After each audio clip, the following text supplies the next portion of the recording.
भन्ने पर्दाखेरि केपी ओली बनिदिन्छु म। मैले अहिलेसम्म मेरो अब्जर्भेसनले चाहिँ एउटा राष्ट्रवादी नेता चाहिँ केपी ओलीलाई मान्छु म। भुग्नेहरू भुग्दै गरे पनि मलाई माया गर्ने हुनुहुन्छ, म ढुक्क छु। 2-4 एनजिओ आयो भने चाहिँ चलाएर प्रधानमन्त्री भयो भने सपना चाहिँ देख्न हुँदैन। डक्टरले डक्टरकै काम गर्नु पर्यो हैन। एनजिओ आयो भने चलाउनेहरूले त्यही चलाऊ। तिमीहरूले समाजसेवा गर्ने मान्छेले समाजसेवा नै गर, कलाकारले कलाकारिता नै गर, स्कुल पढाउने टिचरले स्कुल नै। महेश बस्नेत राम्रो, एकदमै राम्रो हुन्छ नि।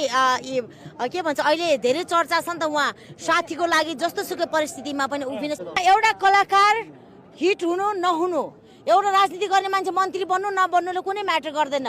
उसले समाजलाई दिने योगदानको कुरा हुन्छ है। सब प्रकार सबैको करियर ड्यामेज भएको छ, कोही माइकलाले गर्न सक्छ।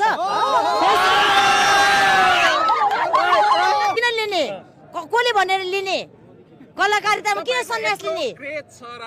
म राम्रो कलाकार हो, राम्रो कलाकारले कलाकारिताबाट सन्यास लिनुपर्छ भन्ने कहाँ लेखा छ? र अर्को कुरा, तपाईँले गीत चल्ला